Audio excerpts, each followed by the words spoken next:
Hello बच्चों, नमस्कार। Good morning. क्या हाल है सभी के? उम्मीद करता हूँ अच्छे होंगे। और आज हम लोग अपना एक नया टॉपिक शुरू करने जा रहे हैं। तो सभी लोग जुड़ जाओ पहले तो, क्योंकि ऐसा टॉपिक है अगर इसमें कुछ भी छुटा तो फिर वो पार्ट एक कंफ्यूजन के रूप में आपके दिमाग में घूमता रहेगा कि यार ये कैसे, वो कैसे, ऐसे नहीं तो कैसे। ठीक है। तो जल्दी जल्दी सभी लोग, इसीलिए मैंने क्लास भी आपकी 2 मिनट लेट शुरू की। मैंने कहा थोड़ा सा बच्चे जुड़ जाएंगे तब तक।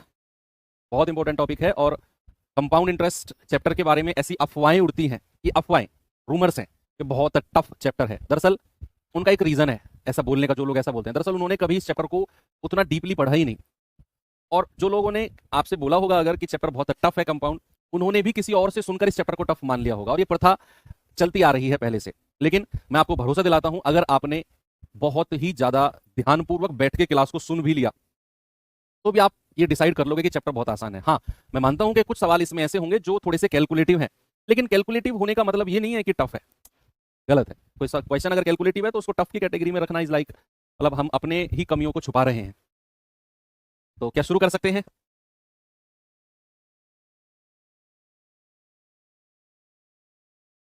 हाँ, उससे पहले मुझे एक बात बताओ, कितने क्वेश्चन ठीक किए साधारण ब्याज के मॉक क्विज में? आपका कितना स्कोर सही हुआ? 30 क्वेश्चन आपके कहने से मैंने दिए थे, और 45 मिनट भी बहुत मैंने आपको दी थी, बहुत ही। तो उम्मीद करता हूं आपके सभी के 20 प्लस तो ठीक हुए ही हों। इससे कम अगर किसी का स्कोर है तो बच्चा, थोड़ी सी प्रॉब्लम वाली बात है फिर। जी हाँ, फिर प्रॉब्लम वाली बात है। फिर आपको कहीं ना कहीं मैथ्स के लिए एक्स्ट्रा टाइम निकालना पड़ेगा। अपनी रात की नींद में से टाइम निकालो, दिन के खेलने में से टाइम निकालो, दोपहर के खाने से टाइम निकालो, लेकिन निकालना पड़ेगा भाई। चलो शुरू करते हैं अपने चैप्टर को, जिसका नाम है चक्रवृद्धि ब्याज। हमने जब सिंपल इंटरेस्ट शुरू किया था तो वहां मैंने ब्याज को दो कैटेगरी में बांटा था। मैंने एक तरफ लिखा था सिंपल इंटरेस्ट, एक तरफ लिखा था मैंने कंपाउंड इंटरेस्ट, यानी कि चक्रवृद्धि ब्याज। अब टर्मिनोलॉजी तो सारी वही है, शब्दावली तो सारी वही है जो सिंपल इंटरेस्ट में हमने पढ़ी। तो फिर सर इन दोनों में डिफरेंस क्या है? वहां मैंने एक लाइन में लिखवाया भी था, आपको याद करो। मैंने लिखवाया था कि साधारण ब्याज केवल मूलधन पर कैलकुलेट होता है, केवल मूलधन पर। और चक्रवृद्धि ब्याज के टाइम पर मैंने एक ही लाइन आपको लिखवाई थी कि ब्याज के ऊपर ब्याज, यानी कि इंटरेस्ट ऑन इंटरेस्ट। और मैंने बोला था कि ये लाइन लिखो और याद करो। याद रखना, जब हम सीआई पढ़ेंगे तो इसको हम डिटेल में समझेंगे। हाँ, अब टाइम आ चुका है सीआई को डिटेल में पढ़ने का। तो सबसे पहले तो सीआई एसआई का डिफरेंस क्या है, क्यों सीआई एसआई से अलग हुआ, मैं आपको मोटा मोटा सिखा देता। आज की क्लास प्योर हमारी कॉन्सेप्ट की रहेगी। हो सकता है कि आज मैं कोई क्वेश्चन आपको ना कराऊं प्योर, लेकिन अगर आपको अपना ये चैप्टर मजबूत करना है तो तसल्ली से बैठकर समझना और सुनना बात को। सीआई और एसआई का सबसे पहले डिफरेंस क्या है? एसआई आपने बहुत डिटेल में पढ़ा। एसआई के टाइम पे मैं एक ही बात को बार बार आपसे बोल रहा था कि हर साल बराबर लगता है। और दूसरा पॉइंट क्या था? केवल मूलधन पर लगता है। बोला था ना, हर साल बराबर लगता है और केवल मूलधन पर लगता है। सीआई में दोनों की दोनों बात उल्टी है। एक तो हर साल बराबर नहीं लगता, चेंज होता रहेगा, और केवल मूलधन पर भी नहीं लगेगा क्योंकि ब्याज के ऊपर ब्याज लगेगा। तो ये दोनों बात जो एसआई में हमने पढ़ी, उनको जस्ट अगर हम रिवर्स कर दें वो होता है सीआई। अब कैसे, जरा देखिए भाई। टॉपिक का नाम है compound interest. Compound interest, interest short form में इसको क्या लिखना है हमें? सीआई। जैसे उसको एसआई लिखा था ना, इसको लिखना है हमें सीआई, यानी कि चक्रवृद्धि, चक्रवृद्धि ब्याज, चक्रवृद्धि ब्याज। चक्र, पूरे चक्र में और वृद्धि होती रहेगी ब्याज की। पहले मैं आपको डिटेल में समझाऊंगा सीआई है क्या, कैसे करना है सवालों को, किस तरीके से आपने आसानी से करना है, शॉर्ट में करना है, वो बाद का काम है। पहले हम सीखेंगे कि सीआई है क्या, क्यों ये एसआई से अलग है, ये मैं आपको सिखाऊंगा पहले। भाई सपोज, मैंने एग्जांपल से समझेंगे। सपोज दैट कि मेरे पास मूलधन है, और हाँ पहली बात, सीआई को वही बच्चा समझ पाएगा जिसने एसआई पढ़ा होगा। जिस भी बच्चे ने साधारण ब्याज नहीं पढ़ा है वो सीधा सीआई पे आया है। प्लीज मेरी आपसे रिक्वेस्ट है, आप अभी ये क्लास बैक कर दो और पहले साधारण ब्याज पढ़ के आओ, क्योंकि वो बेस है इस चैप्टर का। वो नहीं पढ़ा तो ये चैप्टर समझ में नहीं आएगा, इसका भी टाइम वेस्ट, और फिर भी आपको दोबारा जाकर एसआई पढ़ना पड़ेगा, फिर दोबारा ये पढ़ना पड़ेगा, है ना? तो मैंने कहा कि प्रिंसिपल यानी कि मूलधन सपोज 10,000 रुपया है, 10,000 रुपया मूलधन है। ठीक है। मैंने कहा समय जो है वो 2 वर्ष है। समय क्या है? 2 वर्ष है। अब अगर मैं बात करूं, दोनों साल को अलग अलग डिवाइड कर रहा हूं मैं। ये आपकी फर्स्ट ईयर है और ये आपकी सेकंड ईयर है। दोनों वर्ष को मैं अलग अलग डिवाइड कर रहा हूं। और मैंने आपसे पूछा कि भाई जरा मुझे बताना, पहली साल साधारण रेट ऑफ इंटरेस्ट, और बता दूं रेट ऑफ इंटरेस्ट जो है वो 10% है। अब मैं आपसे पूछता हूं कि पहली साल साधारण ब्याज कितना है, सिंपल इंटरेस्ट कितना है? तो आप कहेंगे सर जब एसआई की बात होगी ना तो पहली साल तो सीधा 10% ही मिलेगा। भाई फर्स्ट ईयर तो, क्योंकि साधारण ब्याज तो हर साल बराबर मिलता है। और दूसरे साल भी अगर मैं साधारण ब्याज पूछूं सिंपल सेकंड ईयर, तो 20% मत करना, मैं सेकंड ईयर की बात कर रहा हूं। सेकंड ईयर, फर्स्ट ईयर की मैंने अलग बात करी, सेकंड ईयर की मैंने अलग बात करी। तो पहली साल भी 10%, दूसरे साल भी 10%।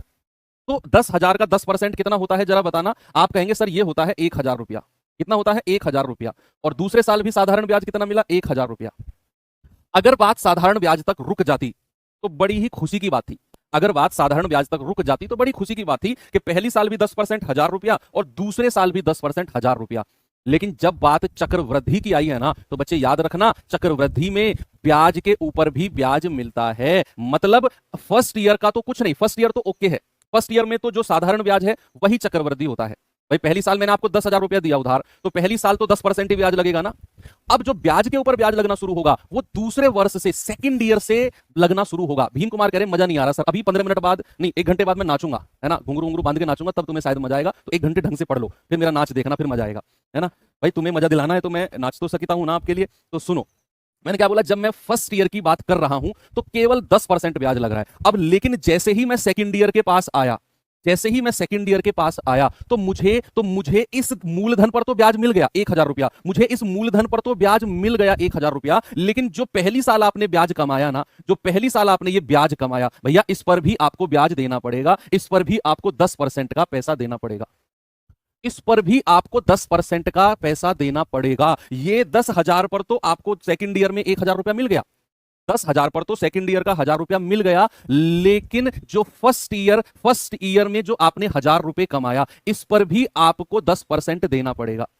इस पर भी क्या करना पड़ेगा? इस पर भी 10%। और 1,000 का 10% कितना होता है? 100 रुपया। ये आपको अलग से देना पड़ेगा, ये आपको अलग से देना पड़ेगा। और जैसे ही हम मान लो, सपोज अगर मैं 3 साल की बात करता हूं, तो सपोज मैंने 3 साल की बात करी, तो बच्चा जैसे ही मैं थर्ड ईयर के पास गया, जैसे ही मैं थर्ड ईयर के पास गया, तो मूलधन पर तो 10% मिलेगा ही मिलेगा, जो कि साधारण ब्याज बोलते हैं जिसको हम, वो तो आपको 1,000 रुपया मिलेगा ही मिलेगा। लेकिन बच्चे अब आप देखना कि अगर साधारण ब्याज पर 10% आपको मिला, ये तो ओके है मूलधन पर, लेकिन उससे पहले आपने जितने ब्याज कमाए हैं सब पर 10% मिलेगा। आप कहेंगे सर कैसे? भैया जो पहली साल का 1,000 है इस पर भी 10% देना पड़ेगा, जो दूसरे साल का 1,000 है इस पर भी 10% देना पड़ेगा, और जो दूसरे साल का 100 रुपया है इस पर भी 10% आपको देना पड़ेगा। इस पर भी क्या है? इस पर भी 10%। तो इस वाले 1,000 रुपया पर कितना? 100 रुपया। इस वाले पर इसको मैं ऐसे डिनोट कर दूं, ऐसे। इस वाले पर भी कितना? 100 रुपया, 10%, सब पे 10% देना है। और इस वाले 100 रुपए पर भी कितना? 10%। कितना है? 10 रुपया। अब आपके दिमाग में कुछ सवाल आ रहे होंगे, आपके दिमाग में क्या? आपके दिमाग में कुछ सवाल आ रहे होंगे कि सर जब हम सेकंड ईयर में थे, तो हमने 1,000 रुपए पर तो 10% दे दिया, हमने 1,000 रुपए पर तो 10% दे दिया, फिर हमने दोबारा क्यों दिया थर्ड ईयर में इस पर 10%? भैया देना पड़ेगा, देना पड़ेगा। जैसे ही आप चौथी साल में जाओगे ना, फोर्थ ईयर में, जैसे ही आप फोर्थ ईयर में जाओगे, तो इस 10,000 मूलधन पर तो आपका 1,000 रुपया हर साल लगता रहेगा, लेकिन जितने भी ब्याज रहेंगे सब पर आपको 10% देना पड़ेगा। ये मैं आपको ये नहीं कह रहा हूं कि आपको सवाल करने हैं इस तरीके से, ये मैं आपको जस्ट सिखा रहा हूं कि चक्रवर्ती ब्याज है क्या। एक एग्जांपल है, दूसरे एग्जांपल से फिर समझते हैं। एक एग्जांपल से बच्चों को हमेशा प्रॉब्लम होती है सीआई का, जब भी मैं कराता हूं। एक और एग्जांपल मैं देता हूं, एक और देखो। एक बच्चा कह रहा है सर रेशियो से कर दो, एक कह रहा है गोल्डन से कर दो। अरे भैया करना कैसे है वो बाद की बात है, पहले ये तो सीखो चक्रवर्ती है क्या। क्यों लोगों को चिल्ला चिल्ला कर बता रहे हो कि तुम दोबारा पढ़ने आए हो, तुम्हें दोबारा पढ़ने की जरूरत पड़ेगी, क्यों लोगों को ये आप संदेश दे रहे हो? जो लोग पहली बार पढ़ रहे हैं उनको ये तो सीखने दो कि सीआई है क्या, है ना। तो सपोज एक और एग्जांपल हम समझते हैं। एक और, मैंने आपसे बोला कि मूलधन है 10,000 ही है, रेट ऑफ इंटरेस्ट हम चेंज कर देंगे। रेट ऑफ इंटरेस्ट सपोज 20% है, और समय कितना है? समय है सपोज 3 साल। समय कितना है? समय है सपोज 3 साल। अब अगेन हम करते हैं कि भैया मूलधन हमारा क्या है? 10,000 रुपया। मूलधन क्या है? 10,000। और बात हो रही है कितने साल की?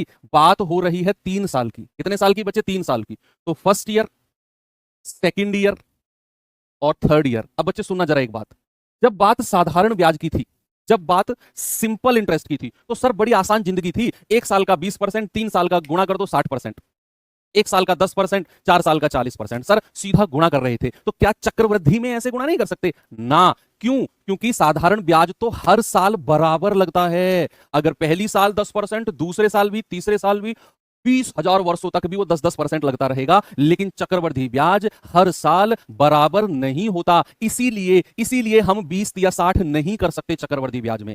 ओके, अगर मैं बात करूं पहली साल साधारण ब्याज की बात कर रहा हूं, केवल साधारण ब्याज, तो आप कहेंगे सर 20%। पहली साल कितना? 20%। सर साधारण ब्याज तो दूसरे साल भी 20%, साधारण ब्याज तो तीसरे साल भी 20%। यानी कि हर साल 20-20% रहेगा साधारण ब्याज। तो मैं कहूंगा हाँ, तो जरा बताना 10,000 का 20% कितना होता है।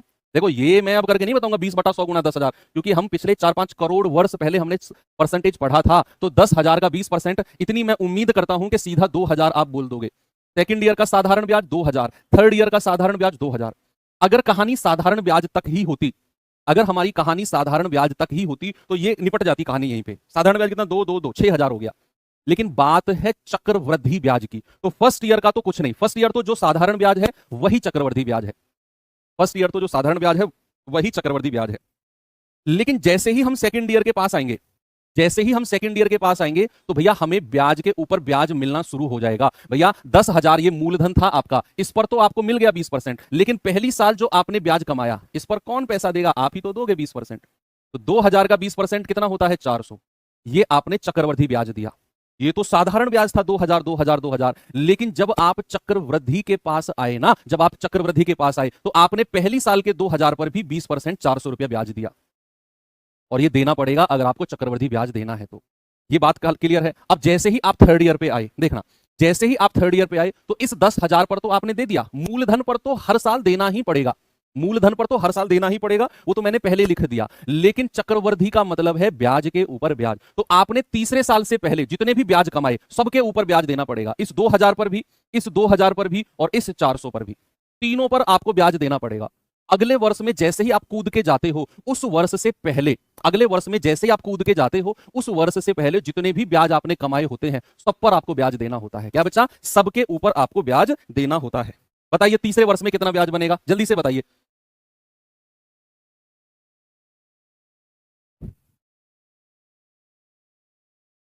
बोलो। तो आप कहेंगे सर इस 2,000 पर भी कितना, इस 2,000 पर भी 20% यानी कि 400, और इस 2,000 पर भी 20% यानी कि 400, और इस 400 पर भी 20% यानी कि कितना, 80 रुपए।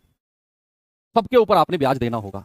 अब मैं आपसे एक क्वेश्चन पूछता हूं, कुछ एक नहीं कई सारे सवाल पूछता हूं, कई सारे, इसी टेबल से, ये जो मैंने आपको लिखवाया ट्री बनवाया इसी से ही मैं कई सारे क्वेश्चन आपसे पूछता हूं और यहां से आपके कई सारे कॉन्सेप्ट भी क्लियर होंगे। अब अगर मैं आपसे 6-7 क्वेश्चन पूछूंगा, मुझे जरा बताना 3 साल का साधारण ब्याज कितना है, जल्दी से मुझे बताओ। फिर उसके बाद बताना 3 साल का चक्रवृद्धि ब्याज कितना है, दोनों का जवाब बताओ मुझे।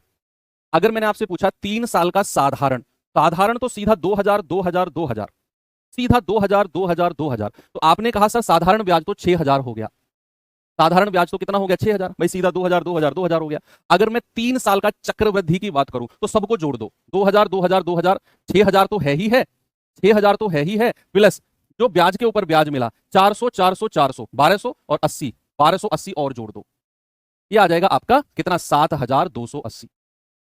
अच्छा यहां तक की बात में क्या आप एक बात समझे, क्या कि अगर मैंने बात करी है 3 साल की तो साधारण ब्याज था 6,000 और 3 साल का चक्रवृद्धि ब्याज है 7,280, तो क्या मैं ये कह सकता हूं कि एक पर्टिकुलर ईयर के लिए, एक निश्चित वर्ष के लिए चक्रवृद्धि ब्याज साधारण ब्याज से ज्यादा होता है, बोलो। क्या मैं ये बोल सकता हूं कि एक निश्चित समय, चाहे आप 2 साल की बात करो, चाहे आप 3 साल की बात करो, चाहे 4 साल, चाहे 5 साल, कितने भी वर्ष की आप बात करो, उतने वर्ष का साधारण ब्याज कम होगा और चक्रवृद्धि ब्याज ज्यादा होगा, कंपाउंड इंटरेस्ट क्या होगा, ज्यादा होगा। ये बात आप समझे, किसी भी निश्चित समय का चक्रवृद्धि ब्याज साधारण ब्याज से ज्यादा होता है, फर्स्ट ईयर का छोड़ के, फर्स्ट ईयर का छोड़ के, है ना। ये तो स्टार बना के आप लिख सकते हो कि फर्स्ट ईयर का सीआई बराबर फर्स्ट ईयर के एसआई के बराबर होता है, दोनों इक्वल होते हैं। फर्स्ट ईयर का कंपाउंड इंटरेस्ट फर्स्ट ईयर के साधारण ब्याज के बराबर होता है। देख लो 2,000 था, वही सीआई और वही आपका एसआई। सेकंड ईयर से कहानी चेंज होनी शुरू होती है क्योंकि सेकंड ईयर से ब्याज के ऊपर ब्याज लगना शुरू होता है। तो 2 पॉइंट आप सीखे कि फर्स्ट ईयर का सीआई फर्स्ट ईयर के एसआई के बराबर है। दूसरी बात आप सीखे, किसी भी निश्चित समय के लिए सीआई हमेशा एसआई से ज्यादा होगा, कंपाउंड चक्रवृद्धि हमेशा साधारण से ज्यादा होगा, ठीक है। क्योंकि देखो 3 साल का साधारण 6,000 और 3 साल का चक्रवृद्धि 7,280। क्यों? क्योंकि ये जो 1,280 है ना, ये ब्याज के ऊपर ब्याज मिला है। आपने क्या किया, 400 प्लस 400 प्लस 400 कितना हो गया, 1,200, और उसमें 80 जोड़ दिया, तो 1,280 रुपए ये जो है ये ब्याज के ऊपर ब्याज आपको मिला है। अब मेरा अगला क्वेश्चन आपसे है, जरा मुझे बताना सेकंड ईयर का सीआई कितना है, केवल सेकंड ईयर का। और अगर मैं आपसे कहूं केवल थर्ड ईयर का सीआई कितना है, केवल थर्ड ईयर का सीआई, ये 2 क्वेश्चन के जवाब और दो मुझे। सेकंड ईयर का सीआई कितना है और थर्ड ईयर का कितना है। भाई सवाल आपको इस तरीके से नहीं करने, जब सवाल आएंगे तो इस तरीके से नहीं करने, उसके लिए तो बहुत गजब चीजें हैं, बहुत बड़ी बड़ी बहुत आसान आसान चीजें हैं। तो ये तो जस्ट ये समझने के लिए है कि सीआई है क्या, क्यों वो साधारण से ज्यादा होता है, और ज्यादा होता है कि नहीं होता है, कौन से वर्ष में सीआई एसआई के बराबर होता है। ये एग्जाम्पल तो जस्ट इन बातों को क्लियर करने के लिए है। इसको ट्री मेथड भी बोलते हैं, ये नहीं करना आपने सवालों में। तो सेकंड ईयर का मतलब है केवल पर्टिकुलर मैं दूसरे वर्ष की बात कर रहा हूं, केवल दूसरे वर्ष की। तो सेकंड ईयर में आपने क्या करना है, 2000 प्लस 400, भाई 2000 प्लस 400 तो कितना हो जाएगा, 2400 रुपया। तो सेकंड ईयर का सीआई कितना हो गया, 2400 रुपया। और थर्ड ईयर का सीआई आप इन सबको जोड़ दो, 2000 प्लस 400 प्लस 400 प्लस 80, कितना हो जाएगा, 4 दूनी 8, ये हो जाएगा 2880। कितना हो जाएगा बच्चा, थर्ड ईयर का सीआई 2880। अलग अलग वर्ष का भी आपने देख लिया, आपने तीनों साल का एसआई भी देख लिया, आपने तीनों साल का सीआई भी देख लिया, आपने ये भी पता कर लिया सीआई एसआई से हमेशा बड़ा होता है। ओके, तो ये सारा मेथड था आपको जस्ट ये समझाने के लिए कि व्हाट इज कंपाउंड इंटरेस्ट। अब आपको थोड़ी थोड़ी चीजें क्लियर दिमाग में हुई, मैं ये नहीं कह रहा हूं कि आपको 100% चीजें क्लियर हो गई, लगभग कुछ तो हुआ होगा। ये तो आपको पता चला होगा कि यार सीआई एसआई से ज्यादा होता है, और सीआई का मतलब ब्याज के ऊपर ब्याज होता है। एक दो पॉइंट तो हर बच्चे के दिमाग में आए होंगे, सफिशिएंट है। आप एक बार और क्लास को देखोगे, चीजें ये वाला जो मैंने अभी आपको पढ़ाया, तो आपको एसआई सीआई में डिफरेंस पता चलेगा। अब कहानी आती है कि सर क्या हम सवालों को इसी तरीके से करेंगे अपने एग्जाम में? ना, एग्जाम में मत बैठो, यहीं पे रुको, यहीं पे रुको, अभी सीखो तो सही। सवालों को करने का तरीके तो बहुत सारे हैं, बहुत सारे तरीके हैं, और ऑलमोस्ट हर टीचर अपने अलग मेथड से कराते हैं। रेशियो मेथड भी होता है, इसका टेबल मेथड भी होता है, कुछ फिक्स जिनका हम कुछ फिक्स वैल्यू याद कर लेते हैं, मोस्टली सवाल उन्हीं से बनते हैं, तो हम फॉर्मूला मेथड भी बोलते हैं। फॉर्मूला मेथड है, रेशियो मेथड है, फिर आपका एक गोल्डन रेशियो मेथड भी होता है। ठीक है, तो 3 तरीके हैं, हम लेके चलेंगे एक तरीका, केवल एक तरीके से मैं आपको समझाऊंगा और उसी तरीके से चलना है। आपने पहले किसी और तरीके से पढ़ा, 1280, कौन सा 1280? अरे भाई सारा ब्याज जोड़ दो ना यार, ये वाला 1280, ये ब्याज के ऊपर जो ब्याज था 400 लिखो अपनी कॉपी में साइड में, 400 फिर 400 लिखो, और फिर 400 और फिर 80, इन सबको जोड़ो, 400 400 480, कितना बना, 1280 बना। और ये 80 कहां से आया, इस 400 के ऊपर 20% है, तो 400 का 20% 80 होता है। ठीक है, हाँ एक डाउट और आ रहा है बच्चों में, बच्चे कह रहे हैं सर थर्ड ईयर का केवल इन्हीं को जोड़ेंगे चक्रवर्ती ब्याज, 2000 कहां जाएगा? एक बच्चा कह रहा है कि सर 400 और 400 880 हो जाएगा, ये 2000 कहां जाएगा फिर? ये ब्याज नहीं था क्या? ये ब्याज नहीं था क्या? आप कहेंगे सर ये तो साधारण ब्याज था, तो क्या हो गया, ब्याज तो है ना ये, भाई ब्याज तो है, बेशक आपने इसे साधारण ब्याज नाम दिया, ब्याज तो है ये। अगर आप एक सिंगल वर्ष का ब्याज जोड़ोगे तो इसे भी चक्रवर्ती में ही जोड़ना है आपने, ये साधारण है जी अलग कर दो, ये ब्याज नहीं है क्या? हाँ, तो करने के तरीके अब क्या क्या है? करने के तरीके बहुत सारे हैं, हम केवल एक तरीके से चलेंगे। दूसरा तरीका मैं हल्का फुल्का आपको हिंट दूंगा, अगर आप ये सोचते हैं नहीं सर हमें इससे भी बताओ, हमें इससे भी बताओ, तो 2 तरीके एक ही पैरेलल सवालों में चलने पर मैं ऑलरेडी अप्लाई करके देख चुका हूं अदर बैचेस में। बच्चे या तो कहते हैं इससे कराओ, दूसरे पक्ष के अड़ जाते हैं इससे भी कराओ, तो एक ही सवाल मुझे 2 तरीके से करना पड़ता है। तो जो गोल्डन रेशियो वाले बच्चे हैं वो कंफ्यूज हो जाते हैं जब मैं दूसरा तरीका कराता हूं, तो दूसरे वाले हैं वो पहले वाले में कंफ्यूज हो जाते हैं, और लास्ट में क्या मिलता है, हट यार नहीं समझाया मास्टर ने ढंग से। तो फिर 2 तरीके लेकर चलने का ये थोड़ा सा नुकसान है, तो मैं एक ही तरीका लेकर चलूंगा, आपको उसी से सीखना है। हो सकता है आपको थोड़ा सा बुरा लगे, क्योंकि भाई बहुत सारे तरीके हैं और गलती नहीं है आपकी भी। आप यूट्यूब पर सर्च करो, हर टीचर अपने अलग तरीके से पढ़ाते हैं, आपने किसी और से पढ़ा होगा, आपने जैसे भी पढ़ा होगा, तो देखिए जरा आप, है ना, तो जिस एक ही तरीके से, हाँ जहां जिस तरीके की मैं आपको नॉलेज हर तरीके की दूंगा, ऐसा नहीं है कि मैं आपको नॉलेज एक ही तरीके की दूंगा, हर तरीके की नॉलेज दूंगा। मैं आपको रेशियो मेथड भी बताऊंगा, मैं आपको फॉर्मूला मेथड भी बताऊंगा, मैं आपको गोल्डन रेशियो मेथड भी बताऊंगा, लेकिन सवाल हम एक ही तरीके से करेंगे, दूसरे तरीके आप अपने रफ कॉपी में खुद अपने होमवर्क के रूप में करना। पढ़ाऊंगा मैं सारे तरीके, डोंट वरी, क्योंकि कई जगह हो सकता है कि कोई और सा तरीका हमें अप्लाई करके थोड़ा आसानी मिल जाए। तो सबसे पहले आपने सीखा ये होता क्या है, अब हमें सीखना है कि सवाल करना कैसे है। भाई सबसे पहले आपको मैं बताता हूं रेशियो मेथड। रेशियो मेथड है क्या, कैसे इससे हम सीआई वगैरह निकालते हैं। ये हालांकि रेशियो मेथड थोड़ा सा आसान है और इसकी कुछ लिमिटेशंस हैं, लिमिटेशंस यानी कि इसकी कुछ अपनी बाउंड्रीज हैं कि यार इनके अलावा अगर कुछ पूछ लिया तो रेशियो मेथड फिर वहां हमारा थोड़ा सा फेल हो जाता है। उन लिमिटेड चीजों के बारे में ही अगर एग्जामिनर पूछेगा तो रेशियो मेथड आप लगा सकते हो। ठीक है, तो रेशियो मेथड क्या है, सपोज आपको मूलधन दिया हुआ, एग्जाम्पल से समझाऊंगा आपको मैं। सपोज आपको मूलधन दिया हुआ है भैया, 5000 रुपए मूलधन दिया हुआ है, ठीक है, और रेट ऑफ इंटरेस्ट जो है सपोज 10% है, और समय जो है आपका 2 वर्ष है, और आपसे कहेगा 2 साल का चक्रवृद्धि ब्याज बताओ क्या होगा, 2 साल का कंपाउंड इंटरेस्ट बताओ क्या होगा। पहले तो हम रेशियो मेथड सीखते हैं, फिर मैं आपको इसकी लिमिटेशंस यानी कि इसकी जो कमजोरियां हैं, इस मेथड की कमजोरी, भाई हर मेथड की अपनी एक कमजोरी होती है, तो इस मेथड की जो कमजोरी है वो मैं लास्ट में बताऊंगा आपको कि ये इसकी कमजोरी है, अगर ये चीज रही तो फिर ये मेथड आपको या तो परेशानी देगा या फिर ये अप्लाई ही नहीं होगा। तो सबसे पहले आपने रेशियो मेथड में क्या करना है, जो भी हमें परसेंटेज दिया होगा रेट का, उसका फ्रैक्शन बताना है। आप कहेंगे सर रेट का फ्रैक्शन हो गया 1/10, कितना हो गया 1/10। उसके बाद क्या करना है, समय कितना दिया हुआ है, समय दिया हुआ है 2 साल का, कितना बचा 2 साल का समय है। तो आप क्या करो 10 से 11, 10 में 1 जोड़ दो 11 कर दो, और कितनी बार करो, जितना समय दिया हुआ है, जितना समय हमें दिया हुआ है उतनी बार आप 10 से 11 10 से 11 कर दो, ठीक है। फिर नीचे लाइन खींच के मल्टीप्लाई कर दो, इधर आएगा 100, इधर आएगा 121, ठीक है। जो आपका ये 100 वाला लेफ्ट हैंड वाला पार्ट होता है इसको हम बोलते हैं मूलधन, और जो राइट वाला पार्ट होता है इसको बोलते हैं अमाउंट यानी कि मिश्रधन। और इन दोनों का जो डिफरेंस होता है, इन दोनों का जो अंतर होता है उसी को हम बोलते हैं बच्चा चक्रवर्धी ब्याज यानी कि कंपाउंड इंटरेस्ट। तो 121 में से 100 घटाओगे आएगा 21, इन दोनों का डिफरेंस क्या होता है 21। अब आपको उसने क्या दिया है, आपको उसने दिया है मूलधन, कितना बचा 5000, तो 100 यूनिट का मतलब कितना दिया है 5000, तो 1 यूनिट का मतलब कितना होगा 5000/100, तो 2 जीरो से 2 जीरो काट दो, 1 यूनिट का मतलब 50। आपसे उसने चक्रवर्धी ब्याज पूछा व्हाट इज कंपाउंड इंटरेस्ट, तो 21 यूनिट का मतलब निकाल दो, 21 का मतलब कितना होगा 21 गुणा 50 यानी कि 1050। तो इस तरीके से अगर आपसे वो अमाउंट यानी कि मिश्रधन भी पूछेगा तो 1 यूनिट का मतलब 50, 121 यूनिट का मतलब भी आप निकाल सकते हो। ये तो है रेशियो मेथड। हर रेशियो मेथड में आपने यही करना है कि जो हमारा परसेंटेज होगा, जो हमारा रेट ऑफ इंटरेस्ट ब्याज की दर होगी, उसको हमें सबसे पहले फ्रैक्शन यानी कि भिन्न में बदलना है, और फिर हमें 10 में 1 जोड़कर क्या लिखना है 11, और ये लिखना है जितने वर्ष यानी कि समय हमें दिया होगा। तो 10 से 11 10 से 11 2 बार लिखा क्योंकि 2 ही साल का समय था, मल्टीप्लाई कर दिया 100 मल्टीप्लाई कर दिया 121, 100 को हमने बोला मूलधन, 100 को हमने बोला मूलधन, 121 को बोला अमाउंट, इन दोनों का डिफरेंस को बोला हमने 21 यानी कि कंपाउंड इंटरेस्ट। 100 यूनिट मूलधन 5000 दिया था, 1 यूनिट 50, तो 21 यूनिट 1050। अब लिमिटेशन क्या है, आपके दिमाग में सवाल आएगा सर इसकी लिमिटेशन, इसकी कमजोरी क्या है इस मेथड की, अच्छा तो लगा सर, ठीक तो है मेथड, अब इसमें कमी क्या है, अब मैं इसकी कमी गिनवाता हूं आपको। वो कमी आपको सवालों में दिखी तो फिर रेशियो मेथड वहां पर थोड़ा सा प्रॉब्लम क्रिएट करेगा। सबसे पहली कमी, इस मेथड की कमी क्या है, इस मेथड की पहली कमी है कि अगर आपका रेट परसेंट कुछ ऐसा दिया है जिसका फ्रैक्शन निकालना डिफिकल्ट हो, जिसका भिन्न, जिस रेट ऑफ इंटरेस्ट का फ्रैक्शन यानी कि भिन्न डिफिकल्ट हो, वहां पर रेशियो मेथड थोड़ा सा प्रॉब्लम क्रिएट करेगा। सपोज आपका रेट ऑफ इंटरेस्ट आ गया भैया 11%, सपोज दैट आपका रेट ऑफ इंटरेस्ट क्या आ गया, आपका रेट ऑफ इंटरेस्ट आ गया 11%, और आपसे कहेगा समय 3 साल है, तो 11% एक ऐसा है जिसका फ्रैक्शन आप 11/100 करोगे, और 100 से 111, 100 से 111, 100 से 111, फिर 111 की मल्टीप्लाई करना आपके लिए कितना टफ हो जाएगा, आप सोचो, आप सोचो। तो जिस भी कमी, ये कमी बता रहा हूं मैं कि अगर आपका रेट ऑफ इंटरेस्ट ऐसा आ गया जिसका फ्रैक्शन निकालना डिफिकल्ट हो, वहां रेशियो मेथड हमारा बहुत ज्यादा टफ बन जाता है, या कैलकुलेशन टफ बन जाती है, रेशियो मेथड को हम वहां यूज नहीं करेंगे, ठीक है।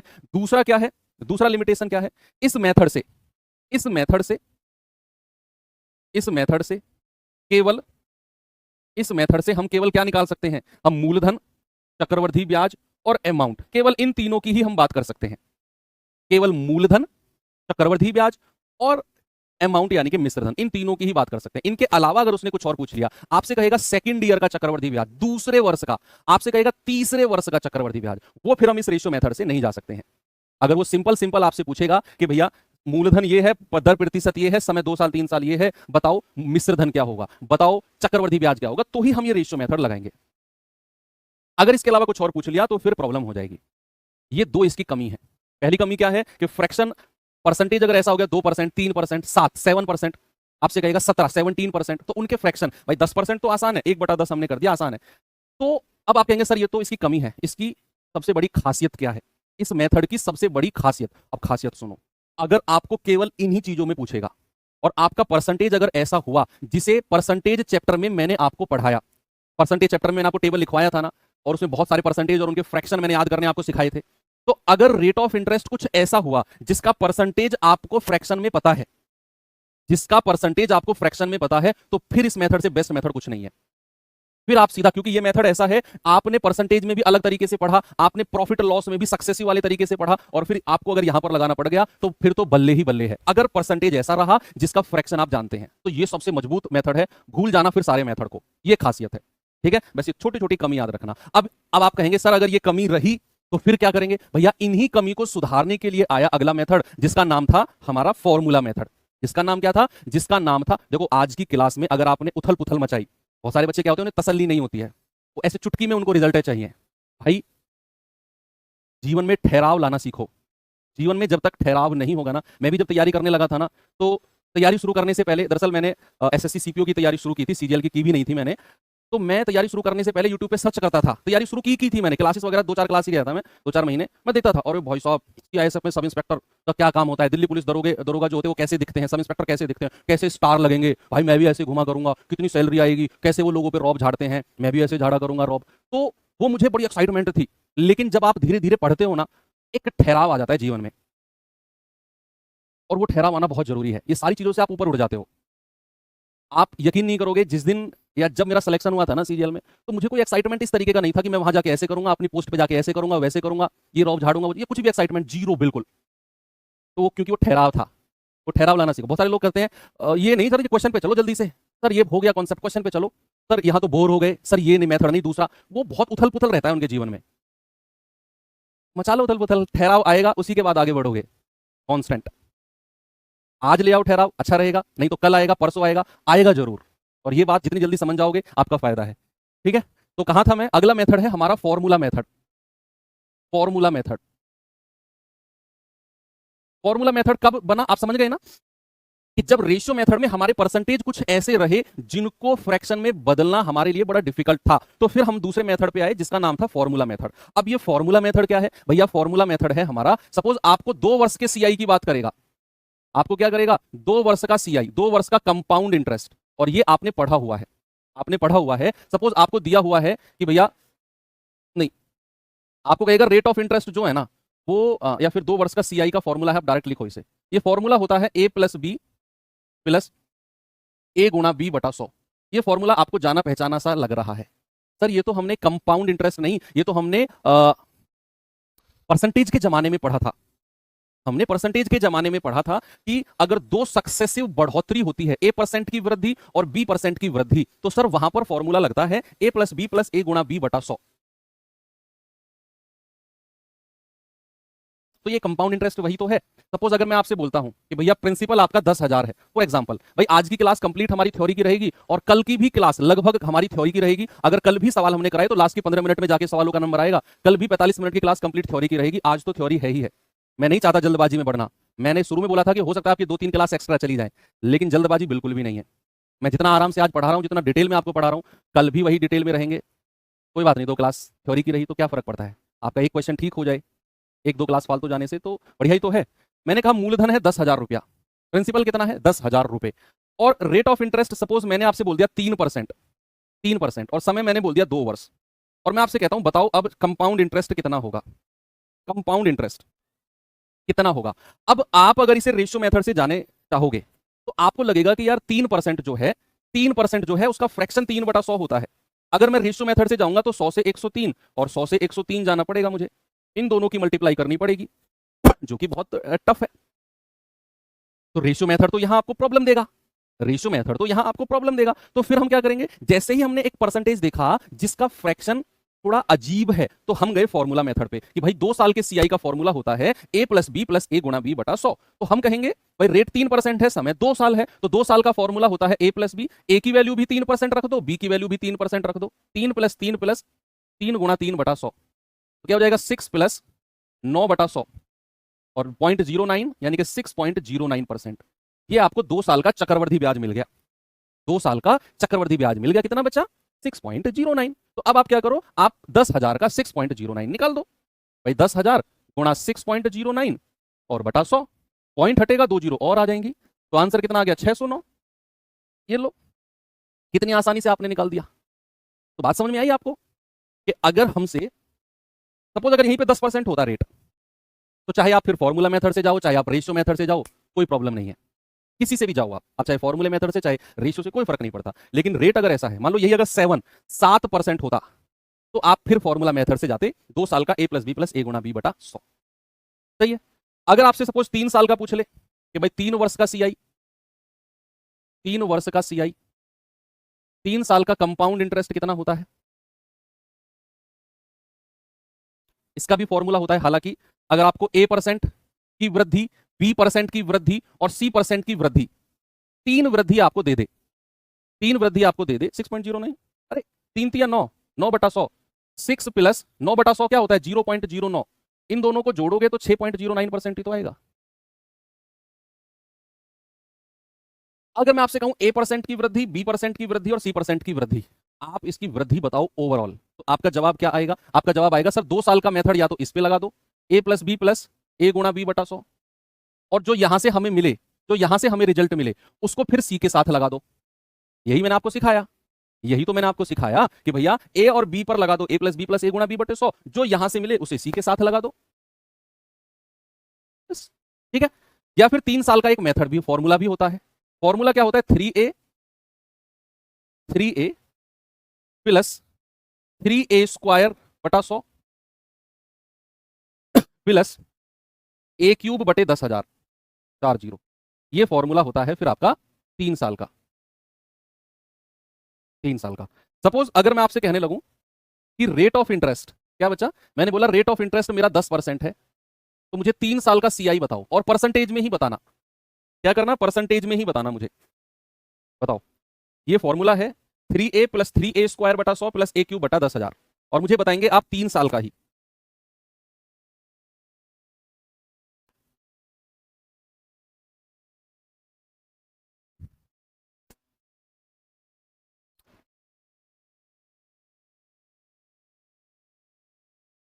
लिखो इसमें, यहाँ पे इसी फॉर्मूले में रखो आप कहेंगे सर 3A की वैल्यू क्या रख दो? 10 रख दो, A की वैल्यू 10 रख दो, ये जो रेट दिया हुआ है। तो 3A यानी कि 3 गुणा 10 प्लस 3 गुणा 10 का स्क्वायर बटा 100 प्लस A³ यानी कि 10 का क्यूब बटा 1000, 10,000, 40 हो जाएगा 30 प्लस 10 के स्क्वायर से ये गया 3 प्लस 10 के क्यूब से 3 जीरो गई, 1/10 बचा, तो 33 प्लस 1/10 होता है 0.1, और ये आ गया 33.1%। तो 3 साल का चक्रवृद्धि कितना आ गया? 3 साल का चक्रवृद्धि आ गया 33.1%। अब आप कहेंगे सर 4 साल का नहीं निकालना, कोई फॉर्मूला मत बनाना, 4 साल का, 5 साल का मत बनाना, आपको 2 साल और 3 साल तक ही जाना है, क्योंकि मैं आपको 4 साल का भी कोई फॉर्मूला बना के लिखवा दूंगा, फिर आप 5 साल का कहोगे, 5 का भी मैंने लिखवा दिया, फिर आप 6 का कहोगे, और आप शाम कर दोगे ऐसे ही, आपको तसल्ली होगी नहीं। इसीलिए मैं कहता हूं 2 और 3 साल का पढ़ो, 4 साल 5 साल 6 साल का कोई फॉर्मूला वगैरह नहीं पढ़ना आपने, क्योंकि compound interest maximum to maximum 3 साल ही पूछेगा आपके एग्जाम में। अगर उसने 4 साल, भाई वो अगर ज्यादा ही आपको परेशान करना चाहेगा तो 4 साल का पूछ लेगा। 4 साल को फिर मैं आपको गोल्डन रेशियो से लेकर जाऊंगा, इससे गोल्डन रेशियो मैं आपको पढ़ाऊंगा, और फाइनली हम अपने हर सवाल को गोल्डन रेशियो से चलेंगे। कुछ क्वेश्चन आएंगे बीच में जिनमें गोल्डन रेशियो ज्यादा दिक्कत करेगा, तो या तो फॉर्मूला मेथड से कर लेंगे या फिर अपने रेशियो मेथड से कर लेंगे। इसीलिए मैं आपको 1 बाय 1 सारे मेथड बताए, और मैं आपको एक फ्लो में पढ़ा रहा हूं कि पहले रेशियो मेथड की जो कमी है उनको दूर करने के लिए फॉर्मूला मेथड, फॉर्मूले मेथड की जो कमी है उनको दूर करने के लिए गोल्डन रेशियो मेथड, और गोल्डन रेशियो से हम अपने आगे के सवालों को लेकर चलेंगे। अभी मैं गोल्डन रेशियो पे गया नहीं हूं, अभी मैं यहीं पर हूं फॉर्मूला मेथड पे। अच्छा, आपके दिमाग में एक बात शायद आई हो, नहीं आई हो, मुझे नहीं पता, लेकिन अगर आई होगी तो आपके दिमाग में कुछ इस तरीके से आई होगी कि क्या सर हम अपने हर सवाल में अगर फॉर्मूला मेथड से जाएंगे तो पहले फॉर्मूला लगाकर ये परसेंटेज निकालेंगे, क्या हम फॉर्मूला लगाकर ये परसेंटेज निकालेंगे? क्या सर कोई ऐसी चीज नहीं है कि हमें डायरेक्ट यहां से यहां पहुंच जाए, हमें ये सब कैलकुलेशन करनी ही ना पड़े? मैं कहूंगा बिल्कुल है, हमें ये कैलकुलेशन करनी पड़ेगी ही नहीं, हम डायरेक्ट यहां से यहां आएंगे। उसके लिए आपको मेरी एक बात सुननी पड़ेगी, वो क्या बात है? सुनना बच्चे, चाहे मैं एसएससी की बात करूं, चाहे मैं स्टेट एग्जाम की बात करूं, चाहे वो स्टेट पुलिस हो, कोई भी एग्जाम हो जहां कंपाउंड इंटरेस्ट चक्रवृद्धि ब्याज आता है, मेरी बात सुनना, कंपाउंड इंटरेस्ट जहां जहां भी आता है 90 से 95%, मैं 100% नहीं कह रहा हूं, मैं 90 से 95% क्वेश्चंस की बात कर रहा हूं कि कुछ फिक्स परसेंट ही है जिनसे सवाल बनते हैं, कुछ फिक्स परसेंट। और मैंने पहले इससे यह भी आपसे बोल दिया कि 2 साल और 3 साल तक ही मैक्सिमम सवाल पूछेगा, मैक्स टू मैक्स वो 4 साल पूछ सकता है। उसके बाद मैंने आपसे क्या बोला कि भैया आपको हर सवाल में इस तरीके से कैलकुलेशन करने की जरूरत नहीं है।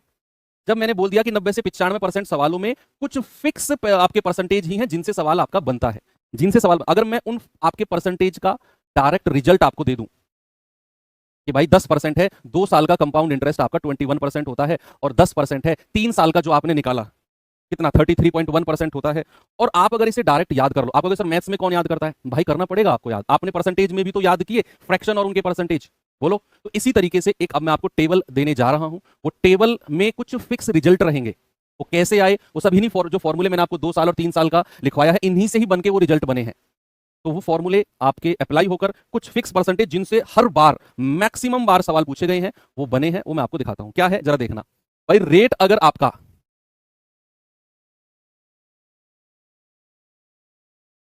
देखो रेट अगर आपका 20% है, देखना बच्चा, रेट अगर आपका 20% है तो 2 साल का सीआई आपका 44% होता है अपने उसी फॉर्मूले से a प्लस बी प्लस ए गुणा बी बटा 100।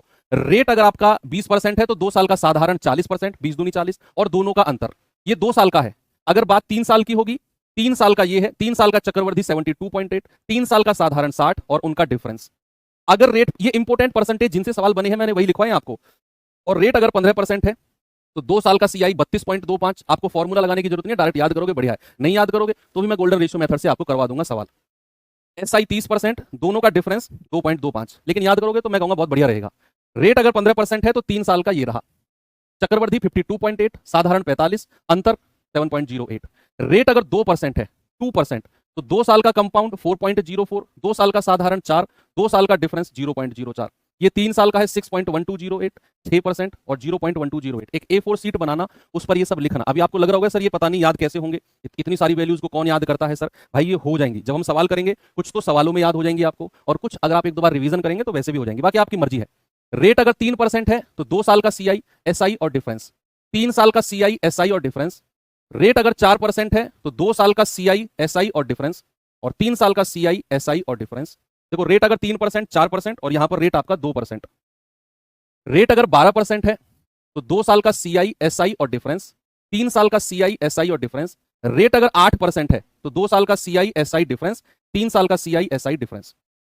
इसके बाद सबसे ज्यादा इंपोर्टेंट अभी बचा हुआ है, सबसे ज्यादा इंपोर्टेंट 2% है जो सबसे ज्यादा इंपोर्टेंट है, वो तो अभी बचे हुए हैं, उन्हें मैं हाथ से लिखवाऊंगा आपको, क्योंकि इन सबसे ज्यादा इंपोर्टेंट वही दोनों है। रेट अगर 10% है, रेट अगर 10% है तो 2 साल का सीआई का फॉर्मूला लगा के आंसर आता है 21%, और 2 साल के एसआई होता है 10 और 10 20%, और इन दोनों का डिफरेंस, इन दोनों का डिफरेंस आप 1% कह सकते हो। 3 साल के सीआई को बोलेंगे 33.1, अभी हमने निकाला था। 3 साल के एसआई को बोलेंगे बच्चा 30%, और इन दोनों का डिफरेंस कितना है 3.1%। 4 साल के सीआई को बोलेंगे 46.41%, 10% के केस में 4 साल का आपको याद करना है।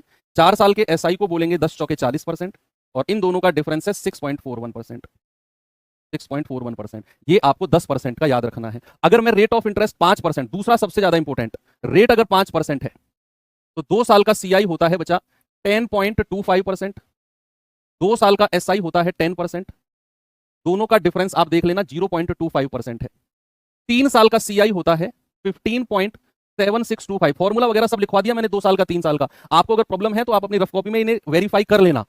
3 साल का एसआई होता है आपका 15%, और डिफरेंस लिख लेना 0.7625%। 4 साल का सीआई होता है 21.55%, 4 साल का एसआई होता है 20%, और दोनों का डिफरेंस होता है 1.55%। ये दोनों सबसे ज्यादा इंपॉर्टेंट है। क्या ये दोनों बच्चा सबसे ज्यादा इंपॉर्टेंट है? रेट ऑफ इंटरेस्ट 10% और 5%। बाकी भी आप याद कर लेना, क्योंकि इंपॉर्टेंट तो वो भी है जब मैंने यहां पे लिखे हैं।